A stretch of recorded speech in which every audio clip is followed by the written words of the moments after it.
Throughout history, there have been countless unexplainable stories, events, and moments captured on audio. These horrifying tapes were archived, never to be heard again. Until now. These are the tapes of trepidation.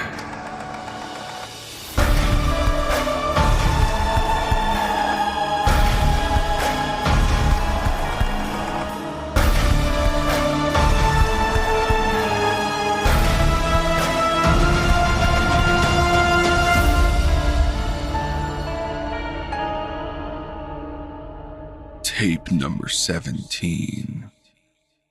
Is it a dream?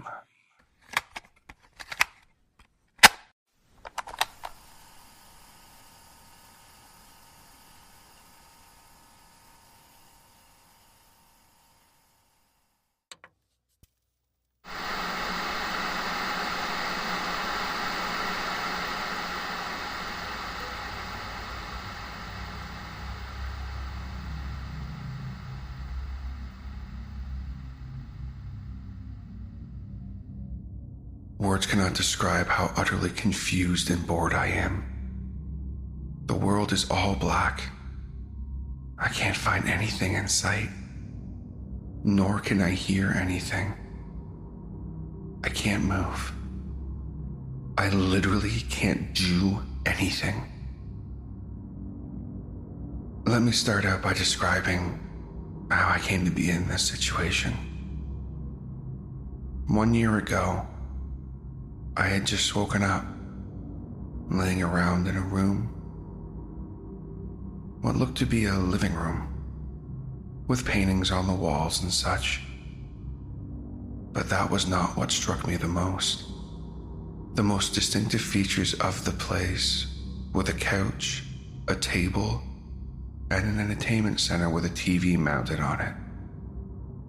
Blinking, I thought to myself, why? Why am I in a room like this? I walked around for a bit, examining myself in a mirror. I was wearing a simple t-shirt and jeans.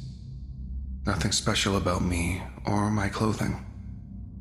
I made my way past the mirror to the door in this living room, figuring that I'd see the rest of whatever this house was. When I stepped out, however, I was lucky that there were steps below me, because I noticed that all around me, everywhere I looked, it was black. No stars, no lights, nothing. So I was in a living room with no escaping other than seeing what this black void had to offer. I did not venture past the black void though. The black void was obviously a sign I'm supposed to stay in. Right? Taking a few steps back, I went into the living room and sighed slightly. I recognized I wasn't tired and could run around without losing breath. And at the same time, I didn't need to eat and drink. Was this death? I thought. I could tell I was still alive. I felt pain when I punched myself. Deciding to do the only entertaining thing in the house, I walked over to the couch, plopping myself down on it and reclining my legs on the table. When I grabbed the remote, something clicked in my mind. Don't I have a family? Friends? A dog, at the very least?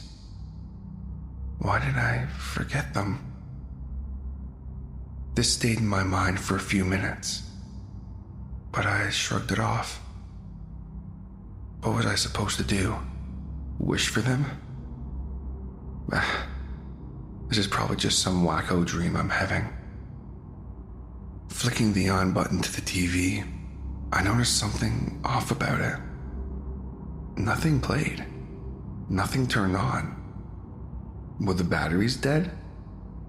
I examined the remote, and a flicker came on the TV, slowly depicting an image.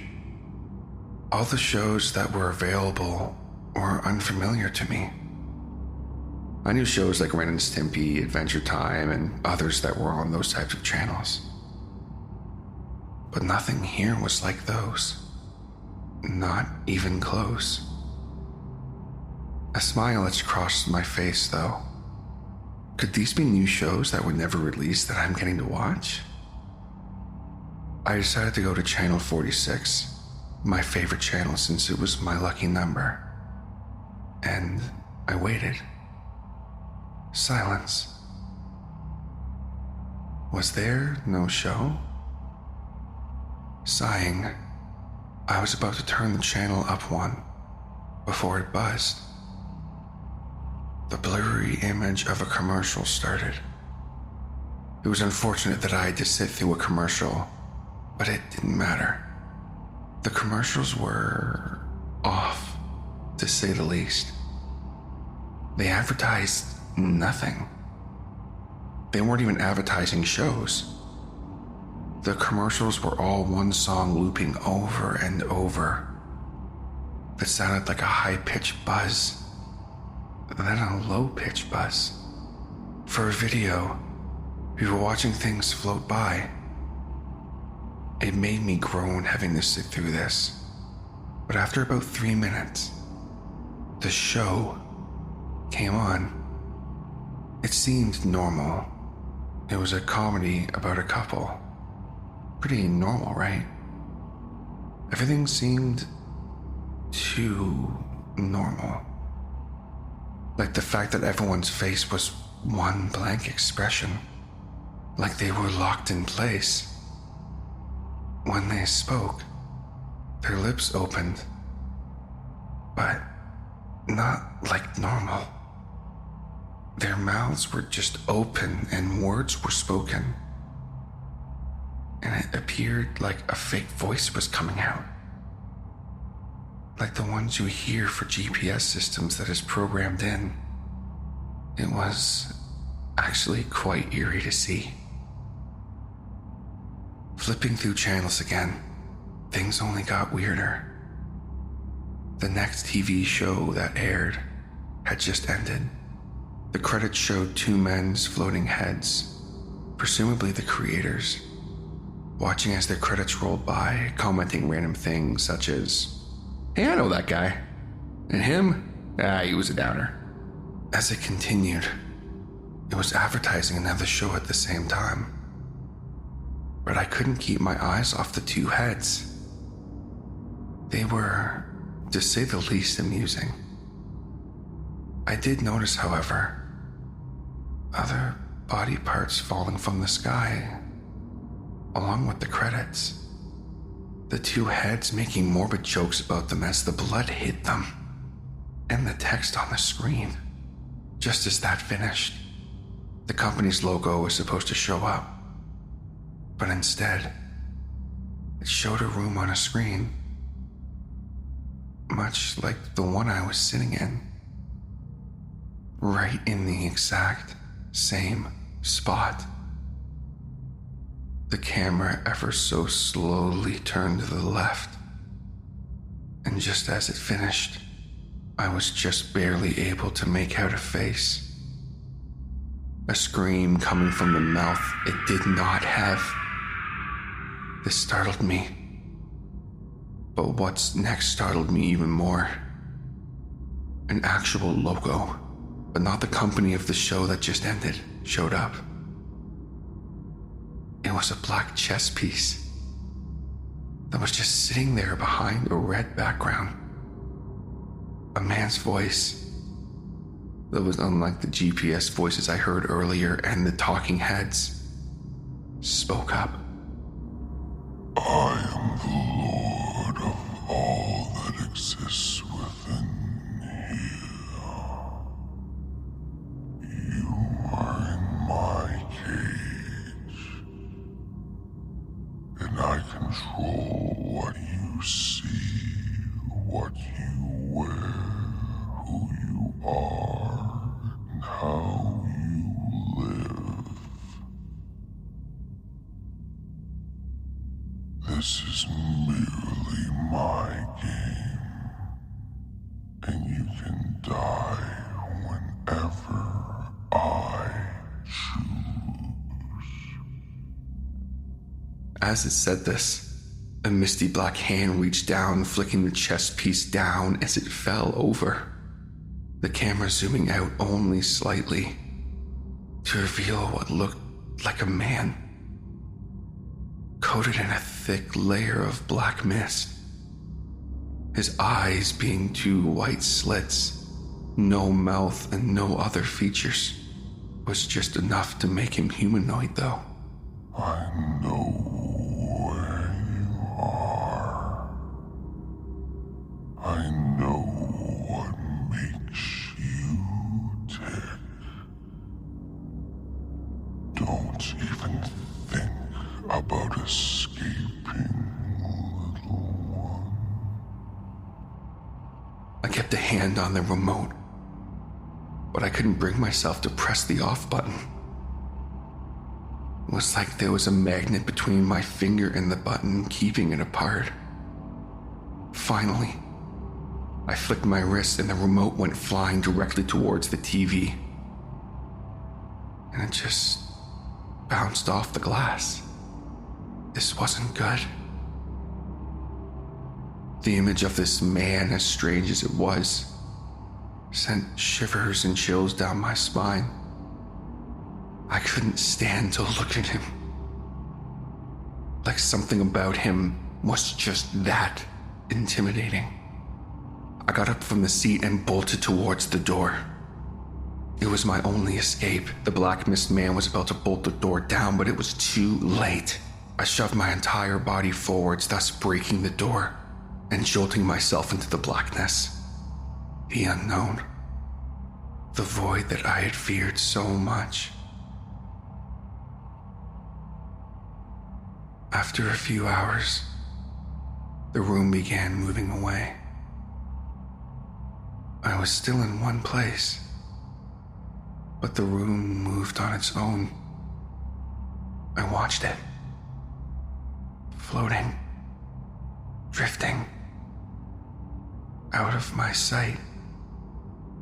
Finally, only one thing caught my eye. The mist man was sitting directly in front of me, chuckling, but with no mouth to show a grin. You are a pawn in my game. A mere mortal in an immortal presence. When a pawn leaves the chessboard, they are considered out of the game. But where do they end up? You will find out soon enough.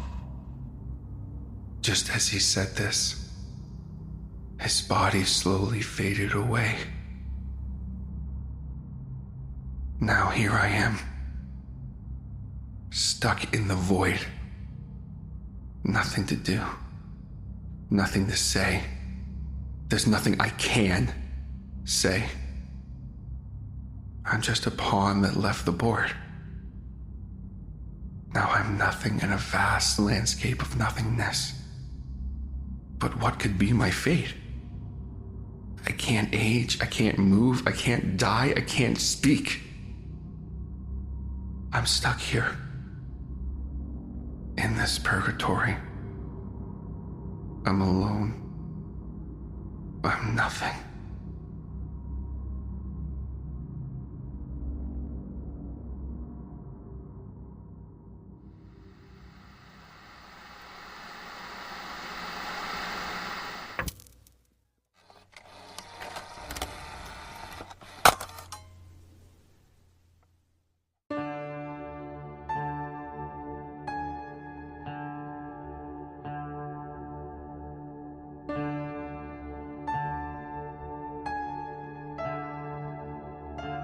This has been tape number 17, Is It a Dream? By the Tapes of Trepidation Horror Narration Podcast.